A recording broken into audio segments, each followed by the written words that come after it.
Laboratório de Relações Interpessoais e Contextos Educativos, né? Agradecer pela coragem, pela iniciativa de fazer um evento que é importante. A gente sabe o quanto é importante a gente manter viva não só a nossa produção de conhecimento, mas fomentando também entre alunos e outros pesquisadores trocas importantes, que é como disse ontem num evento que eu estava também, um professor da Universidade de Coimbra, o professor Joaquim Pires Valentim. Ele disse, e eu faço dele as minhas palavras, ele disse que nós precisamos, sim, de um distanciamento físico por conta da pandemia, mas não de um distanciamento social. Então, a gente tem que promover esses espaços de encontro, nós somos seres gregários, a gente precisa estar junto, já que não podemos estar junto fisicamente, que a gente possa estar junto nesses espaços criados, né, virtualmente e que permitem trocas, permitem aprendizado, né, permitem lugares afetivos, né, para a gente ter também. Imagino que todos nós estamos passando por essa situação muito difícil, muitos sem verem os familiares há muito tempo, né? E sem verem os amigos, sem verem os alunos, sem verem os professores. Então, eu parabenizo ao laboratório, a professora Adriana, por estar proporcionando esse momento, né? Agradeço a presença de todos e espero que a gente possa ter aqui trocas importantes, interessantes e, enfim, agradáveis, né? Que é o mais importante. Bom, eu não sei muito bem, a gente fez milhões de combinados e, no fim, eu sempre me enrolo nessas horas, né?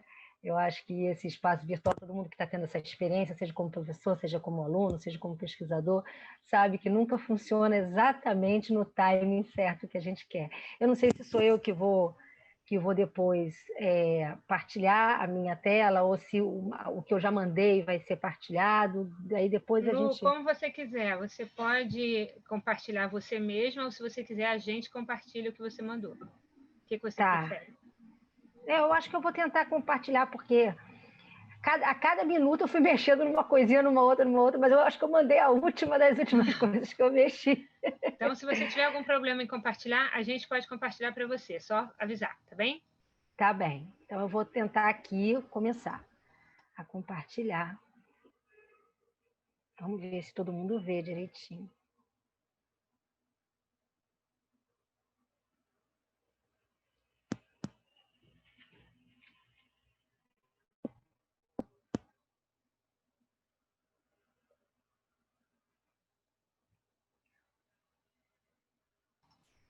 Tá indo a apresentação, tá em processo aí.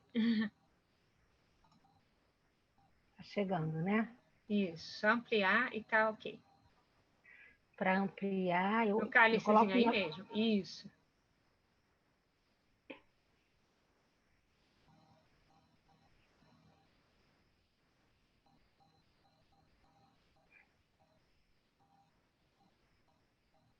Mas, bom, acho que agora vai. Tá indo, tá indo. É assim mesmo, gente. É assim mesmo. Faz parte.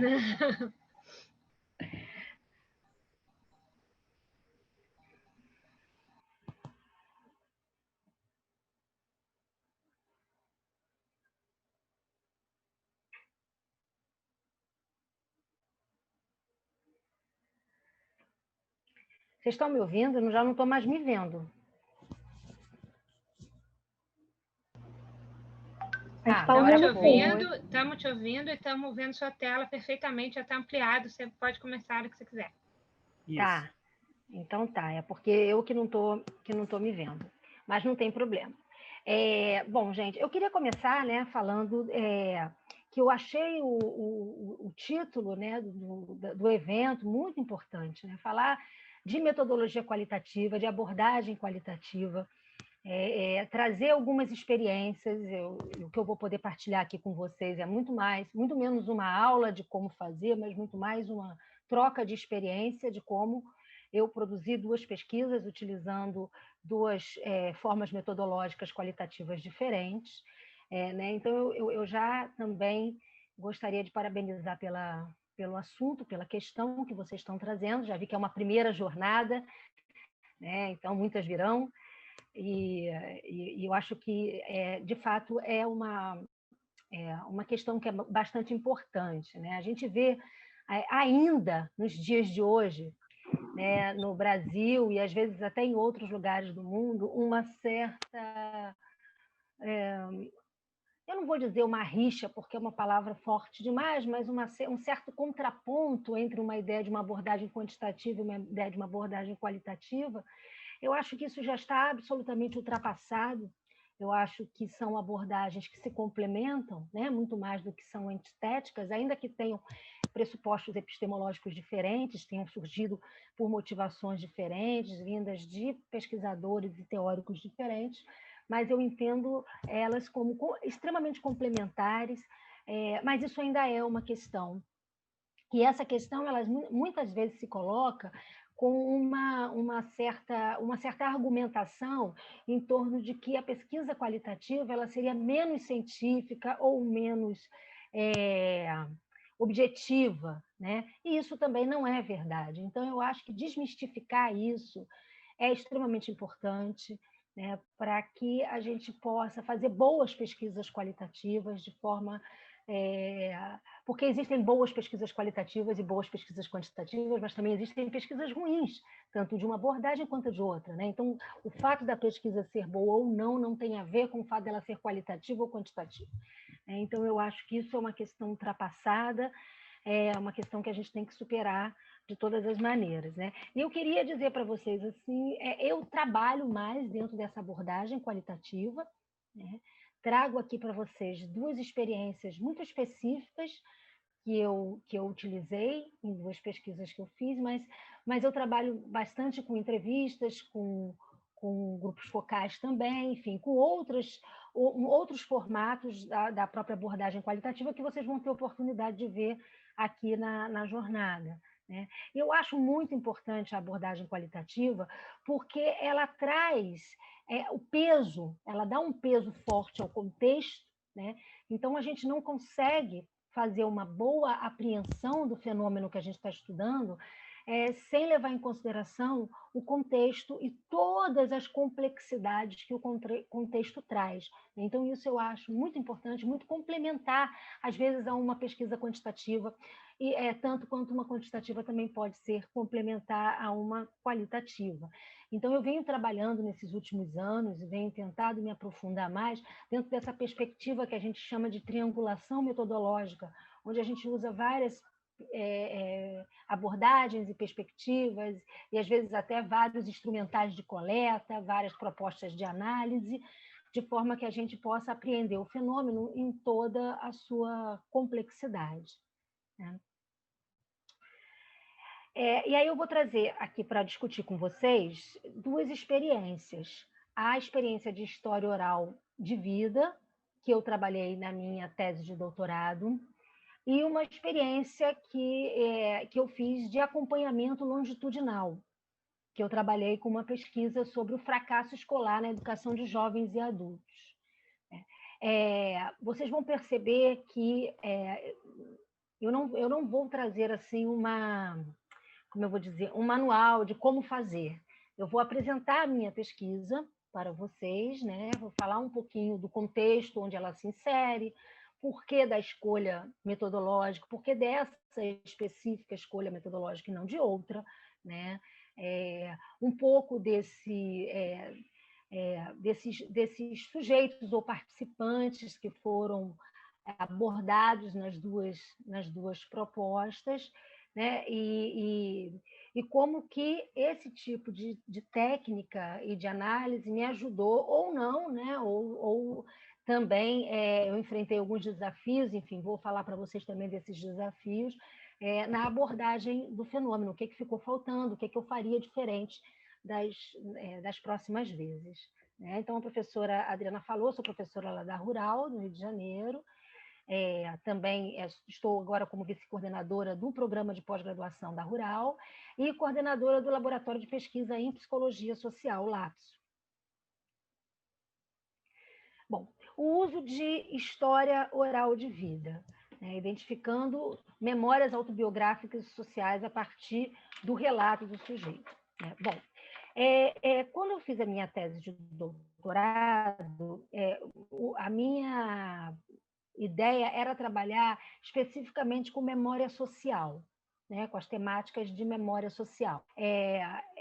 Essa área, né, teórica, ela tem uma aproximação muito grande com a teoria das representações sociais, né, e na ocasião, o professor Celso Pereira de Sá, meu orientador, na época, ele estava começando a se debruçar os estudos sobre memória. Então, eu já vinha trabalhando dentro do contexto da exclusão social, e no doutorado o convite foi para que eu abordasse essa questão da exclusão social dentro da perspectiva da memória. Né? Como eu estava trabalhando com indivíduos, né, e seus relatos, eu me vi obrigada também a abordar a perspectiva das memórias autobiográficas, entendendo, da mesma forma que a gente entende na teoria das representações sociais, que o contexto onde acontecem as memórias, da mesma forma que o contexto onde acontecem as representações, eles são contextos coletivizados, né? Portanto, tanto as representações elas são sociais, ou seja, é um conhecimento compartilhado socialmente, quanto as memórias, elas usam de quadros de referências sociais para que elas possam se apresentar da forma como elas se apresentam para o indivíduo, aí, mesmo as autobiográficas, né? Então, a memória autobiográfica ela pode ser entendida como a capacidade de resgatar conteúdos de experiências vividas por um indivíduo, e um aspecto importante no estudo da memória autobiográfica é a dimensão social embutida na narrativa individual das experiências vividas. Nós utilizamos a perspectiva do Maurice Halbach, que é um sociólogo, e do professor Frederick Bartlett, que é um psicólogo social, e também, para abordar a memória autobiográfica, a gente buscou alguns teóricos britânicos e americanos, né, que trouxeram essa contribuição dessa discussão da memória autobiográfica. Né? Então, como o trabalho era com memória autobiográfica e com uma população que trazia uma riqueza, né, o grupo estudado trazia uma riqueza muito grande de memórias oralizadas, de memórias repartidas dentro do seu grupo, muito mais do que de memórias representadas em monumentos ou em livros de história, né? É a memória real, né? De quem viveu. Né? O uso de história oral de vida se tornou, então, a alternativa para que a gente pudesse fazer esse resgate. Né? Nesse sentido, nós procuramos trabalhar de uma forma mais livre possível. Né? Bom, eu falo muito rápido, gente, nem sempre eu sigo os slides, mas vamos lá, vou tentar acompanhar aqui. Eu vou trazer para vocês o contexto onde se deu a pesquisa, eu acho isso muito importante, porque senão o entendimento tanto do uso da técnica quanto das análises fica prejudicado. Né? Então, os estudos de memória eles argumentam que o contexto tem papel fundamental na formação do quadro de referência em que a memória vai se apoiar. Ela obedece a um modelo coerente de narrativas pessoais, ou seja, serve para dar lógica a uma narrativa que se estrutura em torno de um todo coerente que define o sujeito. É por isso que algumas memórias têm significado autobiográfico e outras não têm. Então, muito mais, a gente estava muito mais interessado na revisitação das vivências do que no fato em si, na vivência em si. A gente não estava preocupado se aquela vivência ela ia ter um teor de verdade ou não, se a pessoa estava lembrando de uma forma fotográfica aquilo que ela viveu. Mas a gente estava pensando e se interessando mais nisso exatamente que a gente está chamando de memória, ou seja, esse resgate, né, que é revisitado para dar lógica a uma narrativa que se coloca no presente. Né? Então, está a serviço do presente esse resgate da memória. A memória autobiográfica tem como principais características dar sentido de identidade, com conhecimentos autobiográficos agregados a afetos e emoções. E ainda tem esse fator também. Nem tudo que a pessoa viveu, ela resolve contar, vai fazer parte das suas memórias autobiográficas. Então, existem vivências que elas não tiveram afeto, emoções, ou até mesmo não foram marcantes o suficiente do ponto de vista cognitivo, né? ou da importância que isso tem no grupo social que essa pessoa faz parte, ao ponto de virar uma memória autobiográfica. Então, o professor Celso sempre falava para a gente levar sempre em consideração que memórias são lembranças e esquecimento. Né? Memória é o que eu escolho lembrar, é o que eu escolho esquecer, o que fica e o que não fica. Né? Tudo isso compõe o que a gente chama da memória. E a memória, ela é social porque ela se apoia em quadros de referências que são sociais. Quando uma pessoa pensa na infância, ela pensa numa série de componentes daquilo que ela define como infância, né? Daquilo que ela partilha como uma definição socialmente consensuada do que seja infância. Portanto, o enquadramento que a memória dela de infância vai ter, ele é dado pelo social e pela cultura que ela está imersa. Tá? Por isso a gente fala que mesmo uma memória autobiográfica, ela está apoiada num quadro de referência que é cultural e que é social. O sociólogo Karl Mayr, em 52, ele destacava uma questão que é muito interessante, que é a ideia do inventário de experiência, que ele seria composto não apenas pelas recordações do indivíduo, mas também por todos os tipos de conhecimento que essa pessoa pudesse adquirir. E que essas memórias autobiográficas elas seriam influenciadas por um corte geracional, do qual o indivíduo que lembra faz parte. Então, nesse corte, nós percebemos similaridades de pessoas que viveram uma mesma época e formaram suas personalidades submetidas a eventos, linguagens, representações sociais de um determinado contexto sócio-histórico. Então, isso é muito interessante, porque, normalmente, quando a gente chega a uma certa idade, como a que eu estou, por exemplo, é comum a gente olhar e falar assim, no meu tempo era assim, no meu tempo... Né? Eu gostava disso, eu vivia isso, ou eu costumava fazer isso, ou eu ouvia tal música. Né? E o que significa esse no meu tempo? Eu não estou viva, eu não estou aqui, esse também não é o meu tempo?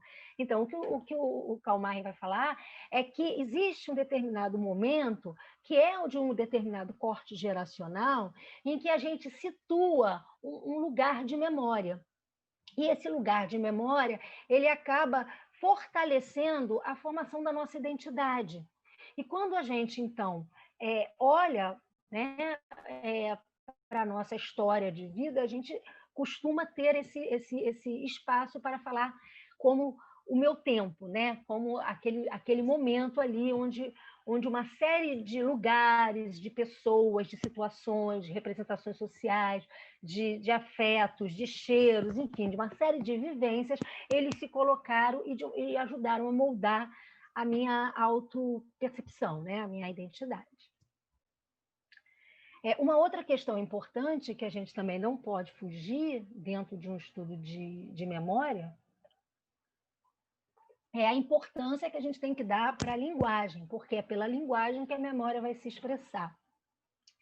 E quando a gente está falando de oralidade, a gente ainda tem também essa dimensão. Então, não é apenas a linguagem, mas é a linguagem oral, é a expressão oral, né?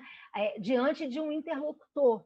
Então, a memória ela também vai ser submetida a esse setting, a essa situação específica de você estar contando a sua história de vida, não para um gravador, não escrevendo ela, né? Não falando pelo telefone, enfim, você está falando com o interlocutor diretamente, face to face, e isso também tem que ser levado em consideração, porque as narrativas elas vão ser também submetidas a isso, né? A essa situação. Então, a narrativa ela pode dar pistas bastante importantes sobre como a memória está organizada, como ela se coloca no contexto de interação que exigiu o seu resgate. dependendo do contexto, a narrativa e, consequentemente, a memória, ela será reorganizada. Isso eu vi muito durante a pesquisa. Né? Tinha uma questão muito específica da minha inserção na pesquisa. Né? Eu estou falando aqui um pouco da parte teórica, e depois eu falaria da parte metodológica, mas eu acho que é importante até para poder explicar.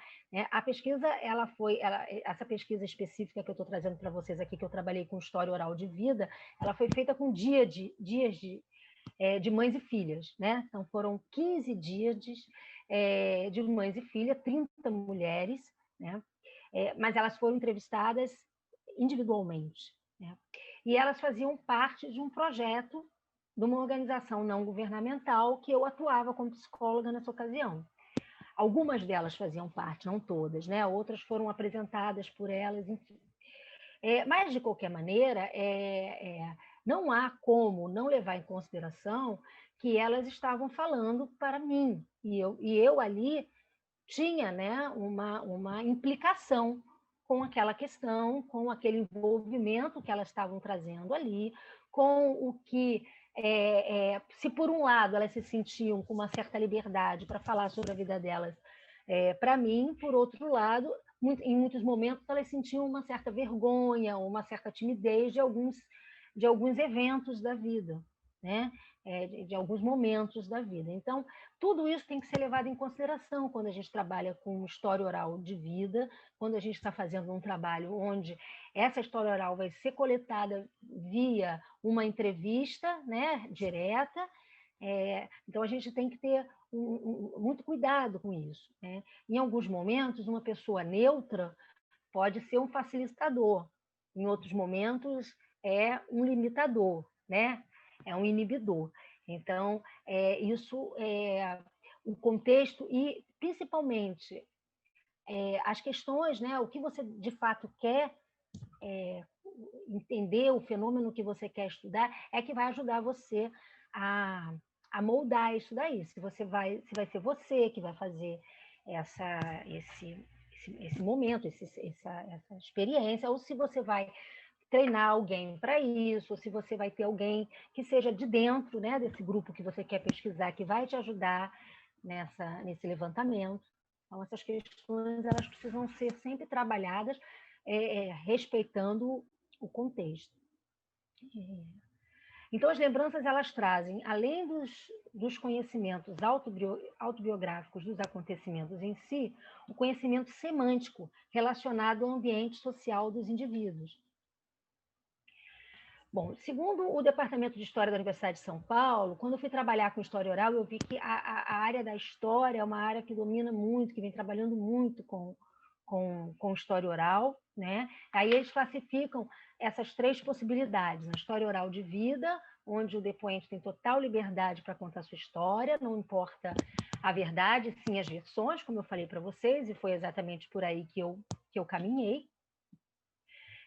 Você tem a história oral temática, que é o uso de técnicas para a coleta dos dados, e o que importa é a temática central da pesquisa. Então, por exemplo, tem um livro importante da professora Cleia Bose, né, que ela trabalhou com lembranças de velhos, mas, na verdade, o que ela tinha como temática central era a história de São Paulo.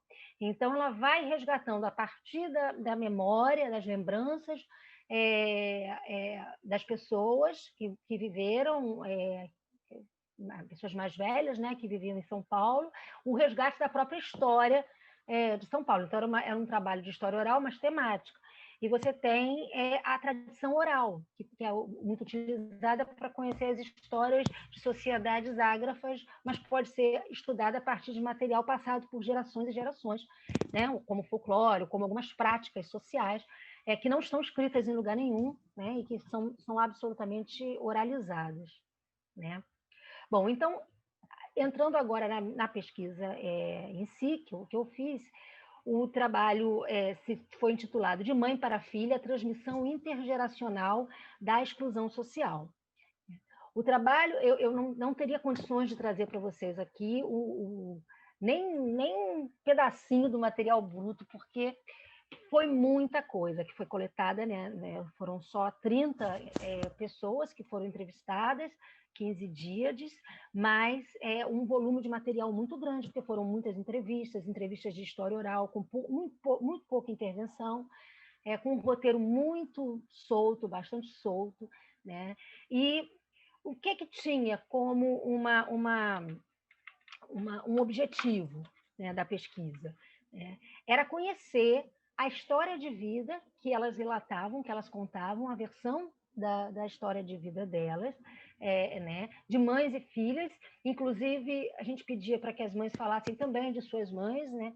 Então, a gente tinha um pouquinho dessas trocas, né, em relação a alguns aspectos, para que a gente pudesse ver representações sociais, para que a gente pudesse ver memórias autobiográficas, para que a gente pudesse ver, relacionar também essas questões com alguns dados epidemiológicos do que seria, né, do que significava ser mulher no Brasil em situação de pobreza extrema ao longo de algumas gerações, né? Então, a gente tinha como objetivo o levantamento desse material para que a gente pudesse perceber como que elas entendiam, como é que elas vivenciavam, como é que elas repassavam de mãe para filha, né, questões relacionadas ao seu cotidiano, né, a sua história de vida, mas também, né, questões que atravessam a própria vivência da exclusão social. Tá? Depois o material ele foi publicado num livro que saiu pela editora da Universidade Federal Rural do Rio de Janeiro. Tá? Bom, aqui eu vou falar muito rapidamente, é só um contexto epidemiológico, fez parte, como essa questão ela fez parte da análise dos dados, né? Então a gente queria saber algumas questões, como, por exemplo, escolaridade, como, por exemplo, a questão de número de filhos, como, por exemplo, renda familiar, empregabilidade, casamentos, enfim. A gente tinha algumas questões que a gente queria olhar e cruzar com dados epidemiológicos do IBGE. O IBGE, naquele momento, alguns anos antes, ele tinha feito o primeiro material específico, né, só sobre as mulheres no Brasil, né, porque antes era tudo misturado. E ele tinha feito um material, feito todo um levantamento bastante específico em que ele apresentava a realidade das mulheres no Brasil, né? Então, também tinha esse objetivo, por isso a gente acabou trabalhando esses dados. Eu não vou trazer muita coisa, são dados bem rapidinhos aqui. Tá? Acho que isso aqui nem cabe muito falar, mas na ocasião que eu fiz a pesquisa, a gente ainda tinha uma desigualdade absurda, como a gente ainda tem, né? Mas do momento da pesquisa para o momento da publicação do livro, já entraram outros dados que foram oriundos, né, fruto dos programas de renda mínima implementados pelos governos do PT, e eles realmente mexiam significativamente nos dados, né, principalmente os dados epidemiológicos de miserabilidade no Brasil, que era onde eu estava trabalhando, mas a gente sabe que isso tem uma certa, como é que eu vou dizer, uma certa fluidez, não está estabelecido, então, em vários momentos, a miséria aumentou no Brasil, né? Quer dizer, ela já tinha caído bastante, voltou a aumentar, os dados agora estão bastante ruins, né? Bastante negativos. E, para discutir exclusão social, porque, veja, o contexto no qual eu estou fazendo a leitura dos meus dados, né, da memória autobiográfica, das representações sociais, é o contexto da exclusão. Eu também trouxe alguns autores, né, que traziam essa discussão, que puderam dialogar comigo aqui essa discussão sobre exclusão social, né? Então, eu não vou também entrar nessa questão, porque essa é uma questão bastante teórica, mas fica aqui, se esse material for disponibilizado, depois vocês vão ter oportunidade de ver. São autores que traziam toda essa posição desde de quando o termo exclusão social ele foi criado, né, e depois da forma como ele foi apropriado no Brasil, né, e eu acho que uma questão que é extremamente importante talvez seja essa, né? Ali são algumas definições de exclusão social, mas seja a questão colocada pela professora Bader Savaia da vivência da exclusão como um sofrimento ético-político, né? Então, assim, a pobreza ela não é apenas uma privação econômica. Quando você, uma boa parte da minha pesquisa, ela envolveu esse levantamento de dados epidemiológicos, né? Faltava muito ali, né, da vida, né? Eu acho que por isso que foi tão importante, foi tão marcante para mim como pesquisadora a oportunidade de ouvir as histórias de vida, né? Porque senão você fica com os dados epidemiológicos e eles são importantíssimos, né, para a formulação de macropolíticas, mas eles acabam não te mostrando toda a dimensão da vivência da exclusão, né? E a vivência da exclusão ela não é apenas privação econômica, né? Ela envolve uma forma de ser no mundo, e não só uma forma de ser no mundo, mas também, né, com bastante força e de forma bastante importante, uma forma como você é visto no mundo, né? E produz o desamparo social. E aí, então, essa colocação da professora Bader Savaia, que é uma psicóloga social, ela traz para uma aproximação maior para a gente que está estudando essa temática, né, que está estudando isso, esse contexto, né, de como que a gente pode abordar a exclusão social. A professora Denise Jodelet, também uma teórica das representações sociais, também ela discute a exclusão social por esse olhar. Ela diz que a psicologia social ela tenta contribuir na discussão da exclusão social, trazendo vida, né, para a gente discutir essa temática, para a gente discutir essa questão. E a pobreza, ela produz o preconceito, ela produz a falta de empatia de uma parcela da população e ela produz a revitimação dos mais pobres, ao culpá-los por sua pobreza através da crença do mundo justo e da ideia de justiça meritocrática, que é o que a gente está vendo muito hoje, né? Então, o pobre, ele não só a pessoa empobrecida, a pessoa que vive numa situação de exclusão social, ele não só não produz empatia, né? Como ele é revitimizado a partir do momento que ele é culpabilizado pela sua própria. Então, isso é uma questão que faz com que ninguém queira estar nesse lugar, ainda que esteja. E isso foi uma questão muito importante que eu vi na minha pesquisa. No começo da pesquisa, quando eu estava fazendo ainda o material piloto, né, fazendo algumas imersões no campo, eu utilizava muito a expressão exclusão social. E eu não tinha exclusão social, pobreza, miséria. Então, eram palavras que eu usava no trato com os participantes da pesquisa. Fazia algum tipo de colocação onde essas palavras apareciam. E rapidamente eu fui sinalizada por eles para não usar, porque qual era o argumento que eles falavam para mim? Não, eu não sou excluída, eu não sou miserável. Existem pessoas piores do que eu. Então, eu não gosto de ser vista assim. Não, excluída eu não sou, nunca fui, graças a Deus. Então, eram expressões utilizadas de forma a um resgate de autoestima, né? Exatamente pela força negativa que esses termos têm e pelo quanto eles desumanizam, né, na nossa sociedade. Uma outra questão também que foi vista na minha pesquisa foi a questão da feminização da pobreza. O que seria isso? Seria a ideia de que os dados epidemiológicos no mundo inteiro mostram isso, né? As famílias monoparentais chefiadas por mulheres são famílias mais pobres. Por quê? Porque essas mulheres elas assumem os filhos, os netos, elas ficam responsáveis pela subsistência, pela memória e pelo cuidado, né, daquelas crianças e daquelas pessoas que estão ali. Então elas têm uma maior, né, dificuldade de inserção no mercado de trabalho, portanto, elas acabam precisando mais de ajuda, né, de ajudas externas.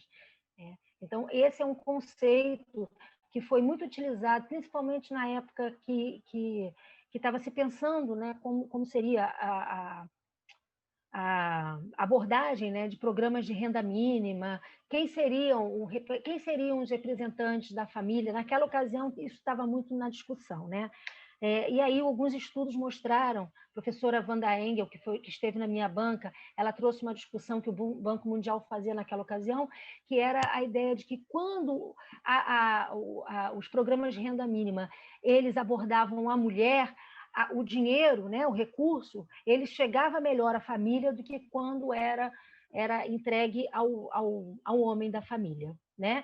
Exatamente porque elas acabavam de uma certa maneira, agrupando, agregando os familiares, os filhos, os netos, enfim. Que eu acho que não tem necessidade da gente colocar. Então, dito isso, né, o presente estudo procura a memória oral, que é autobiográfica, mas também é social, e esse trabalho se inscreveu na interface entre a psicologia e a memória social. Então, foram 30 participantes, 15 dias de mães e filhas. As entrevistas elas foram individuais. A duração aproximada foi de 2 horas em cada encontro. O local, nós utilizamos uma organização não governamental, que eu falei para vocês, que atuavam com as participantes, e em alguns momentos a gente também teve oportunidade de ir na casa das próprias participantes. Tá? Nós também, no final, fizemos um grupo focal com 12 participantes, que esse grupo focal aconteceu na UERJ. As participantes falaram livremente sobre as suas vidas, e o roteiro ele organizava alguns recortes temporais e de fatos importantes, como vida atual, infância e passado, vida amorosa, condição social, esperanças e arrependimentos. Então, assim, elas não eram... não era pedido, não era perguntado nada, era pedido para falar livremente. E aí, quando elas pediam alguma orientação, o máximo que a gente usava era esse roteiro. Em alguns momentos, a fala saiu bastante livre, depois a gente só organizou e agrupou nesses roteiros. Foram 2 encontros, em alguns momentos até 3 encontros, por algum tipo de problema que acontecia. Foram encontros todos gravados, mas com a minha presença física em todos os encontros, né? Eu fiz a pesquisa o tempo inteiro diretamente com elas. Eram individuais, então a gente ficava numa sala. Quando a gente ia na casa delas, é porque em muitos momentos mostraram fotos, eu fiz visitas, enfim, eu já tinha um certo contato com muitas delas, né? Eram entrevistas muito densas. Em muitos momentos, a fala ela trazia o contraponto ele era feito imediatamente, né? Então, por exemplo, se elas falassem alguma coisa do tipo que remetesse a uma emoção muito grande, logo naquele mesmo momento, logo depois, elas procuravam revisitar aquela memória ali, fazer uma releitura daquela situação, de forma a um resgate egóico. Então, a gente viu muito isso. Eu falo a gente, nem sei por quê, porque a pesquisa foi mesmo feita por mim, só o grupo focal é que eu tive participação de outras pessoas, mas na leitura do material, obviamente, meu orientador esteve muito junto comigo, e a gente realmente selecionou o material todo enfim, que ficou e que não ficou, porque tinha um volume muito grande de material, né? Então, eram momentos muito densos, com muito choro, né? Com muita angústia, muitos momentos tinham que se parar. É uma técnica, e olha que eu não estava fazendo nenhuma pergunta específica, não estava remetendo a pessoa a nenhuma lembrança triste especificamente, fale mais especificamente disso aqui. Não era assim, né? Era bem livre, como vocês estão percebendo.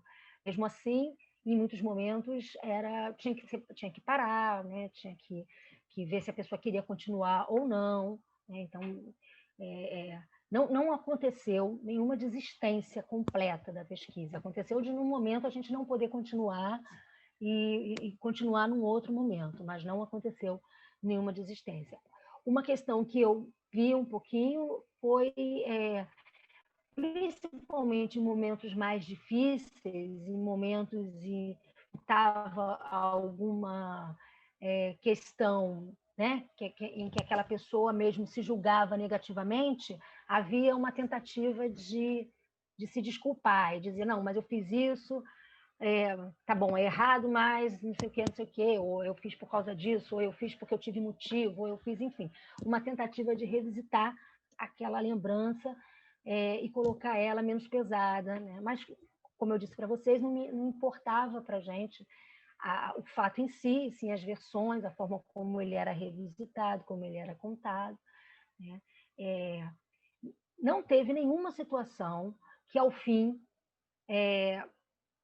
eu tenha percebido ou tenha sido relatado por nenhuma delas que foi ruim a experiência.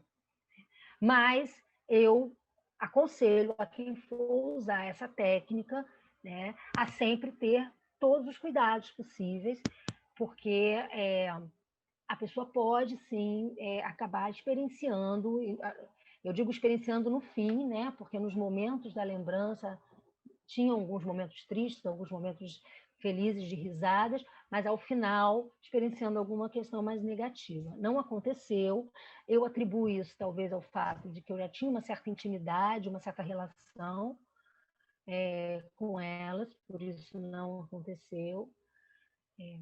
Mas, enfim, eu não sei se... Eu não estou conseguindo ver o chat, então eu não sei se tem alguém falando alguma coisa, mas tudo bem. Vou falando aqui depois, porque eu só consigo ver a minha tela, não consigo nem me ver. Não, não se preocupa, Lu, a gente está monitorando as perguntas aqui e vamos fazer tudo no final, fica tranquila, tá? Tá bom, tá bom. Então, todas as entrevistas foram gravadas, e é isso aqui que eu falei para vocês, né? Acabei falando de uma outra maneira, mas é isso mesmo, né? As lembranças que vieram à tona foram também de sofrimento, mas também de alegrias. A memória ela acaba recriando o sujeito aos olhos do presente, ressignifica vivências e resgata a autoestima, mas também pode trazer dor. Então, a ideia da memória, a gente sempre tem que pensar que ela é composta pelo passado, pelo presente e pelo futuro, né? Então, assim, está tudo ali na memória. Isso aqui são alguns dados, eu vou passar para vocês rapidinho, por quê? O que aconteceu? A gente pegou alguns dados mais epidemiológicos que elas falaram de um comecinho da entrevista, e depois a gente também agrupou algumas informações que elas trouxeram e colocamos assim de um ponto de vista quantitativo, né, mostrando assim as frequências, mas apenas o que a gente queria aqui, como eu estava trabalhando com representações sociais e como também eu queria ver, né, como eu disse para vocês, aquelas questões relacionadas se havia ou não havia uma repetição em determinadas vivências entre as mães e as filhas, né? Dessa forma eu pude visualizar melhor para poder entender se essas categorias elas se repetiam, se repetiam com que frequência entre mães e filhas.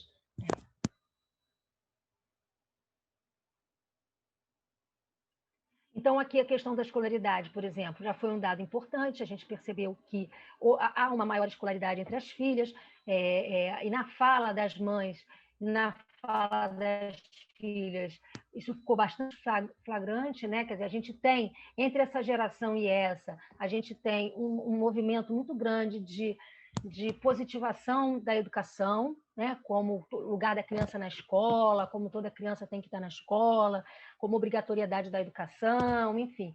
Então, você tem essa realidade completamente modificada, né? E as filhas já pensando nos seus filhos, quer dizer, já pensando também na questão da educação. Tá? Quando as mães falavam das suas mães, muitas analfabetas, não tinham tido oportunidade de estudar. Né? A questão também do número de filhos, a gente vê uma diferença, e isso aqui acaba respeitando os próprios dados epidemiológicos do IBGE, mostrando que a taxa de natalidade diminuiu, vem diminuindo, né?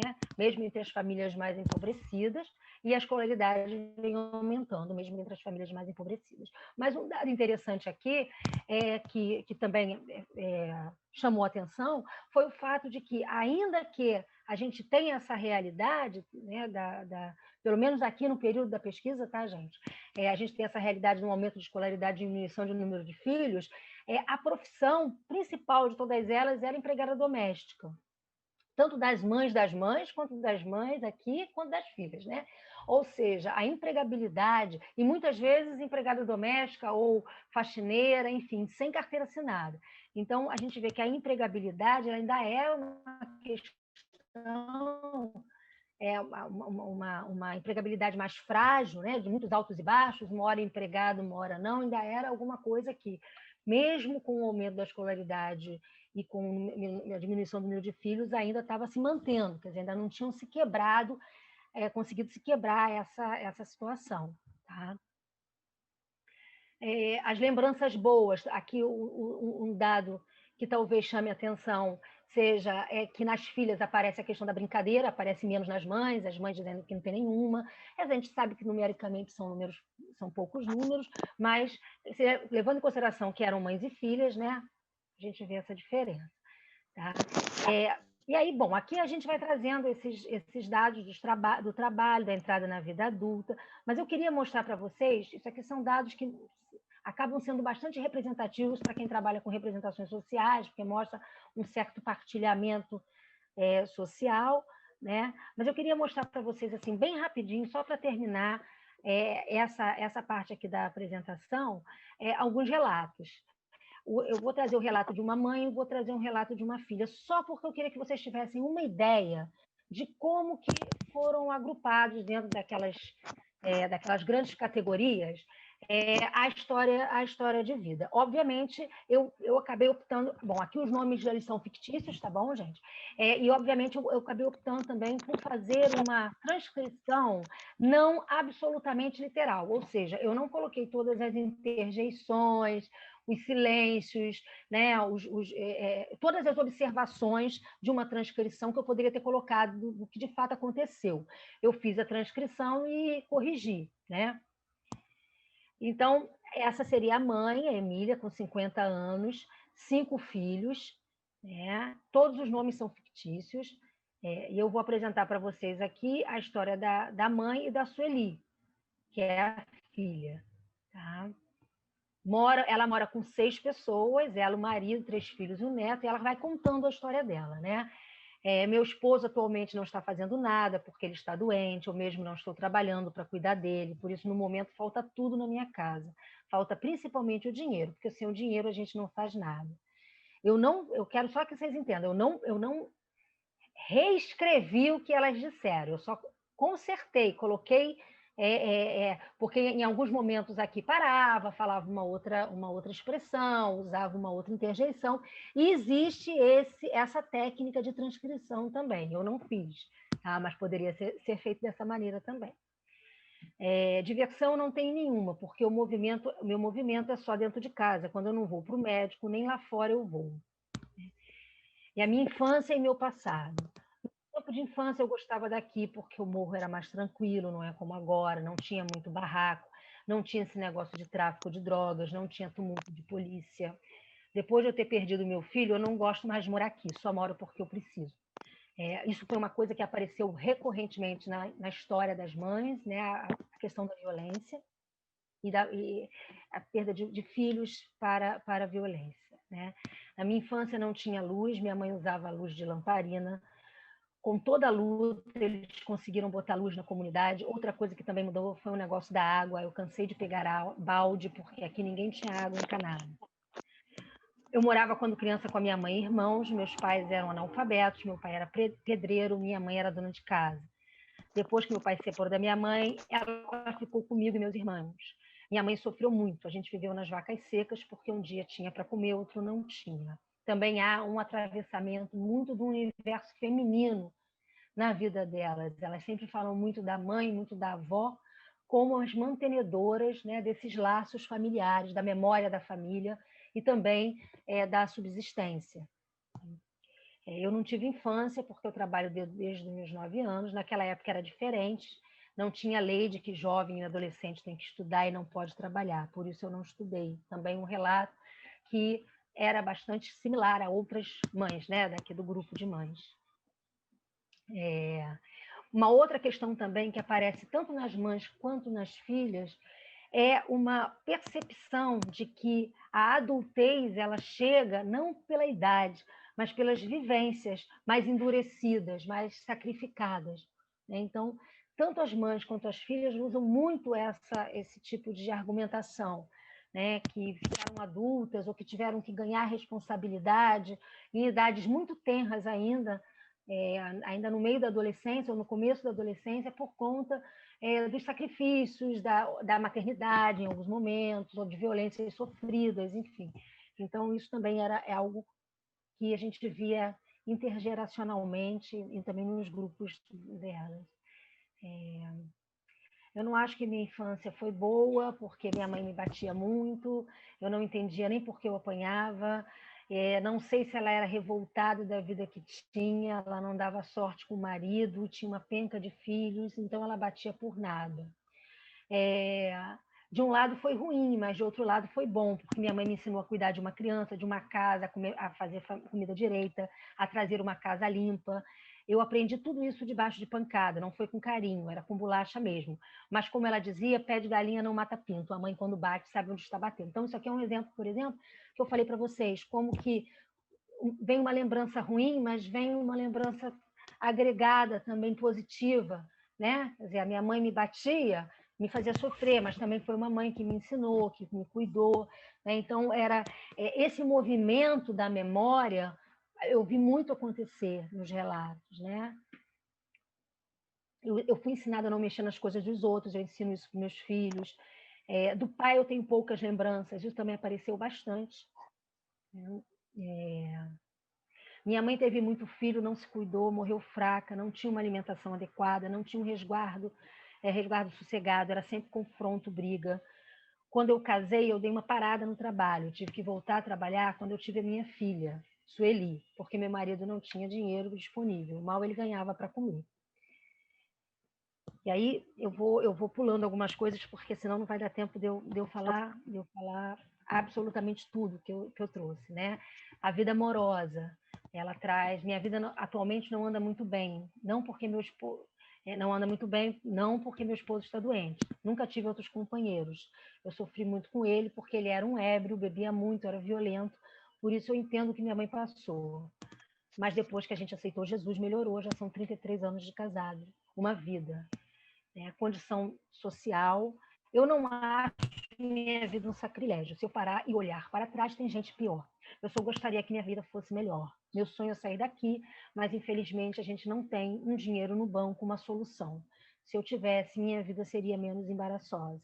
É uma coisa também interessante para trazer para vocês, que nessa pesquisa especificamente, o meu contexto é a exclusão social, a técnica é a história oral de vida, né? Mas eu não pergunto nada sobre exclusão social, porque, como eu disse para vocês, nos pilotos, qualquer tipo de colocação que era feita sobre isso, ela era rechaçada, então eu falei, não vou falar nada, não vou fazer nenhum tipo de alusão a isso, eu vou tentar ficar o mais neutra possível. Então, quando eu fui fazer a coleta, eu fiquei absolutamente neutra, não falei, mas vocês percebem o quanto aparece, ainda que elas não soubessem que a pesquisa era sobre isso.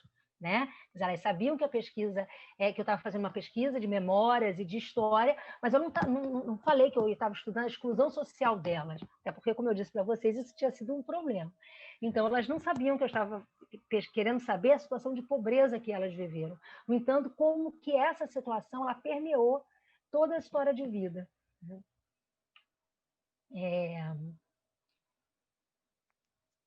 E, por fim, a questão das esperanças e de arrependimentos. Então, a questão de botar os filhos na escola para ter um futuro melhor, isso aparece muito. Depois, quando eu for falar da outra técnica que eu usei na outra pesquisa, eu vou poder resgatar com vocês essa questão de como que existe uma representação social bastante positiva da escola, né? Apesar da evasão, de vários problemas que as escolas públicas enfrentam, né? Enfim.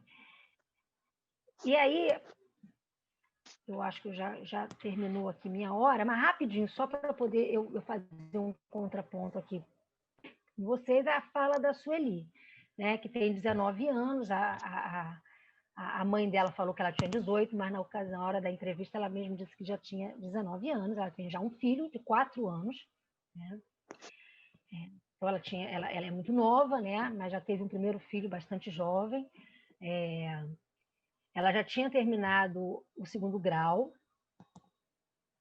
ela vai relatando aqui, se você não for para a escola, você não vai ser nada na vida, né? Eu moro no Morro Santa Marta com 6 pessoas, aí ela vai falar aquele mesmo relato da mãe. Na medida do possível, nós temos tudo em casa, mas às vezes falta tanta coisa que quando a gente vai falar nem lembra.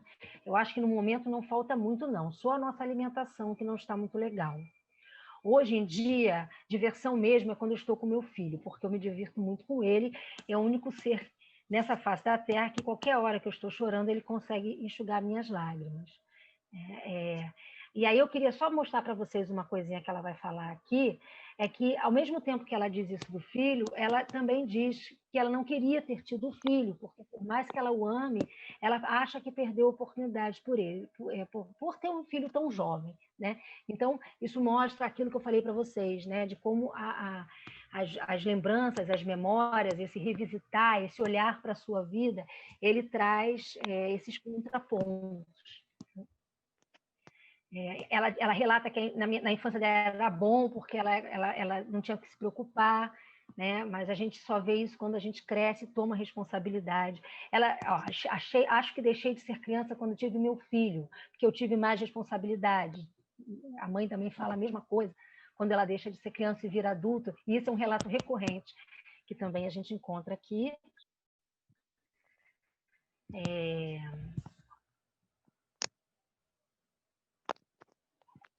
A questão da vida amorosa, tanto a mãe quanto a filha, e também a gente viu isso também nos outros relatos, né? Elas acabam falando um pouco da experiência das próprias mães e de certos... Se a mãe conversava com elas, se não, se trazia, enfim, se dava conselhos para elas sobre isso, se elas não tiveram conselhos sobre isso, né?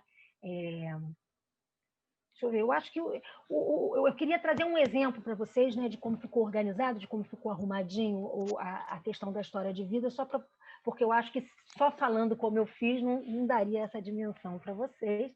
Tá? E como resultado, finalizando, o que a gente percebeu foi que, de fato, as histórias das mães e das filhas guardavam semelhanças entre si, que era consequência, né, dessa intergeracionalidade da vivência da exclusão, mas com algumas disparidades que tinham a ver com mudanças de políticas públicas, né, de macropolíticas, que, de uma certa forma, atingiram mães e filhas de maneira diferente.